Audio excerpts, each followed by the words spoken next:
Alright, so I'm going to show you a reverse order of how to take apart this LG washing machine and how to put it back together. So I'm going to show you how you put it back together from the very end step, and then you can work your way backwards.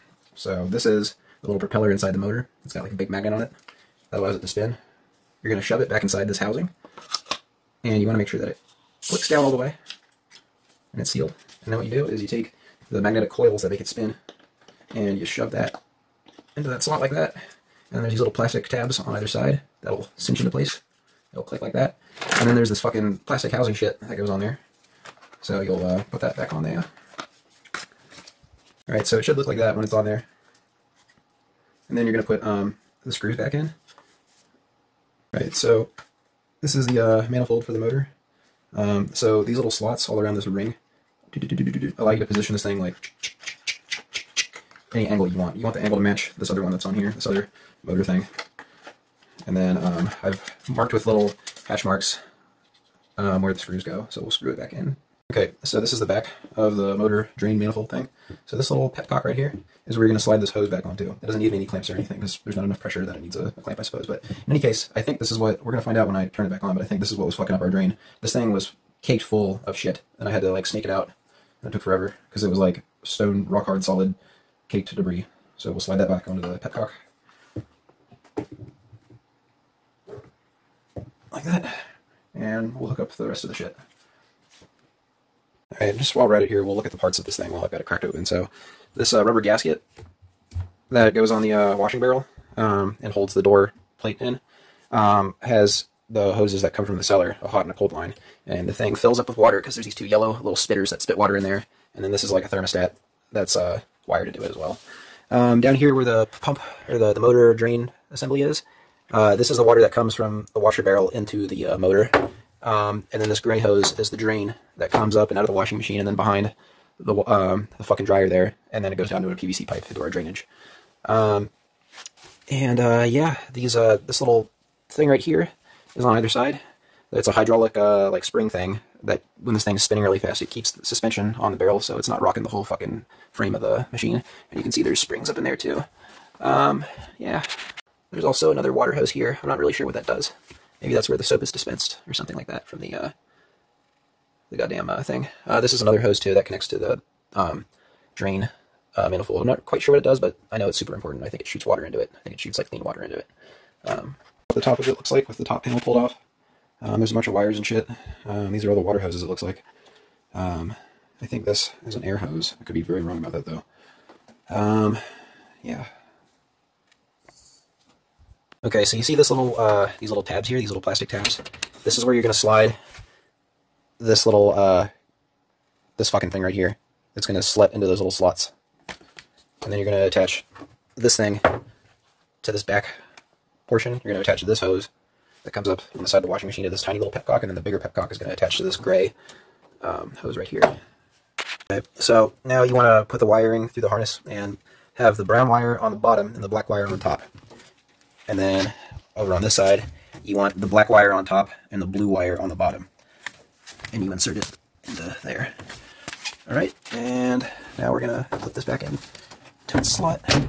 With the retaining clip on the bottom, securing it. And make sure you tuck this drain hose, auxiliary hose thing, down and under the drain pump manifold before you cinch it into the retaining clip so that it can go down and then through this hole right here.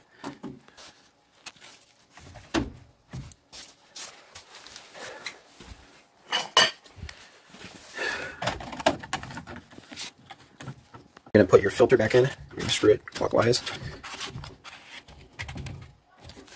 So now this is the point where you figure out what's wrong with the thing. So even though I cleaned out the hoses and got all the debris out and cleaned the filter out, I still don't really know if that's why this thing was fucking up and not draining. It gave me that OE code. So after I put the front panel back on, I'm going to peek down through the top panel and turn the washing machine on and run the drain and cycle it and whatever. And if cleaning that shit out didn't fix it, then that means that either this, either the spinning motor or circular motor, or whatever the fuck, circulation pump. Yeah, circulation pump is broken, or the drain pump is broken. This is the circulation pump, this is the drain pump. Right, so we put the front panel back on by lifting it up and hoisting it onto these, there's like little tabs in the bottom, metal tabs, that you sit it on there first, and then it clicks into place. And then there's 5 of these screws that go on the top. That's what you'll put back in.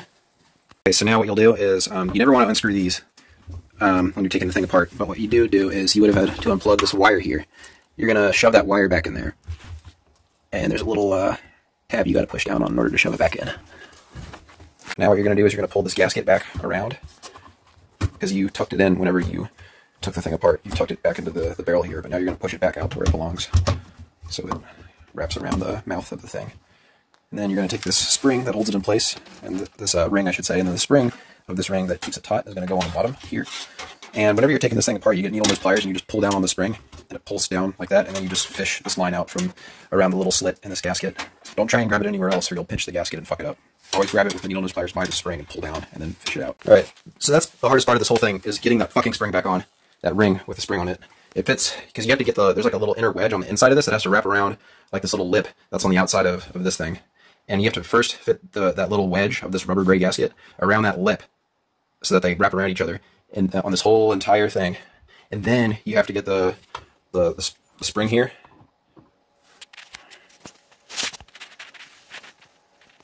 You can see that spring that's attached to the ring. You have to like start on one side with the ring and put it in the groove and get it all the way around on like one side of the crescent. And then you have to get needle nose pliers and you have to like pull directly like a vector exactly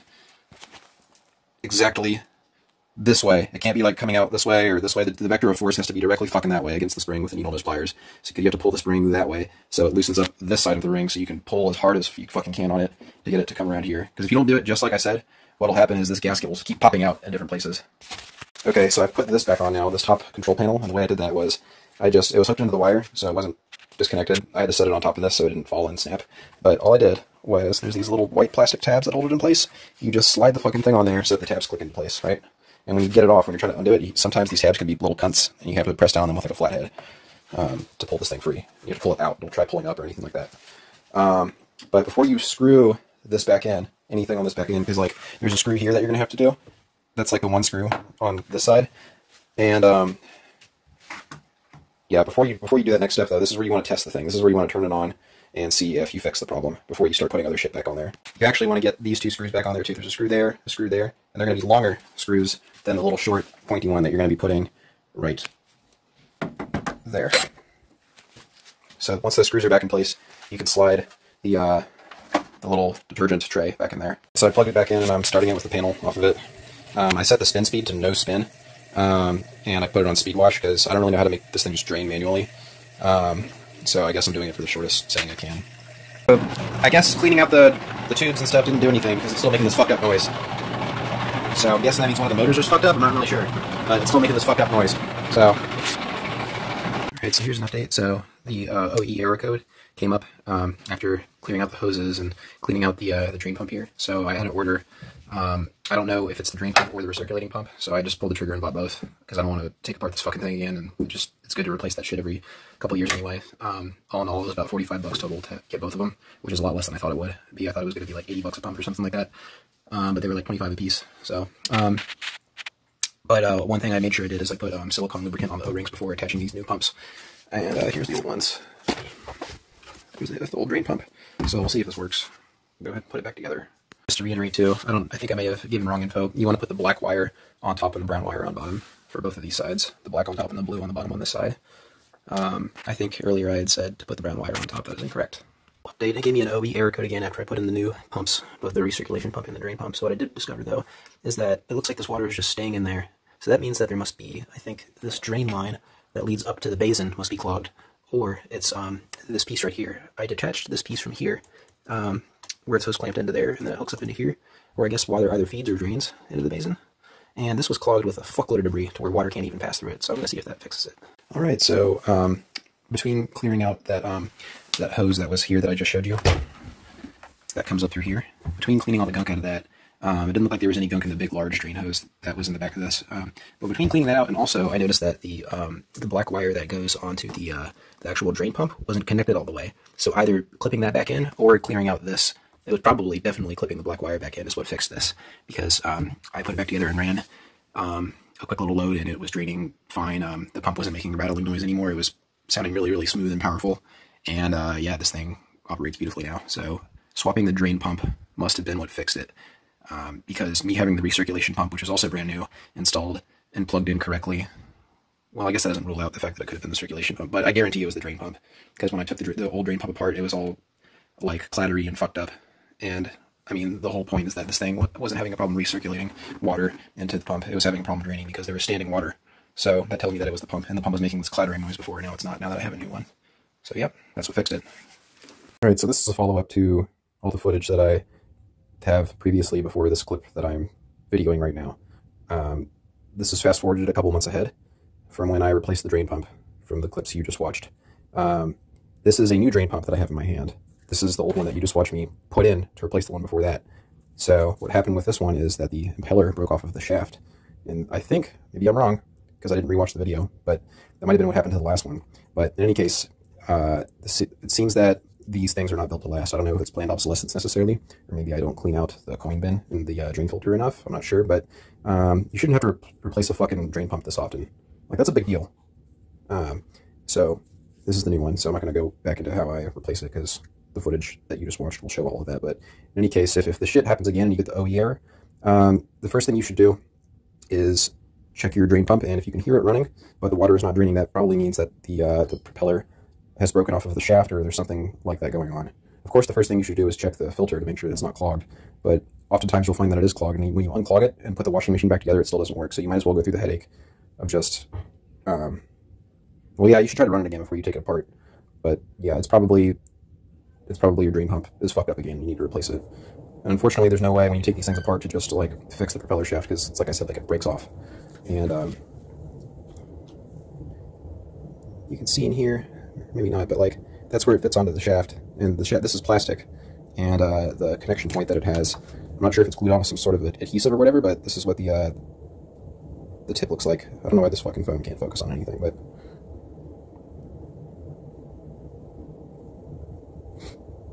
yeah. So that's a design flaw in my eyes. It's a contact point where you have a metal pinion at the edge of the metal shaft interfacing with this plastic, and there's not really like a solid, like it's not clear to me how that's really on there. In my opinion, there should be a metal interface, metal on metal. I think they did that on purpose because they know soccer moms are either going to buy a whole new fucking washing machine and throw the old one in the ocean, or, you know, some pissed off guy like me is just going to keep buying these fucking drain pumps and taking apart their washing machine.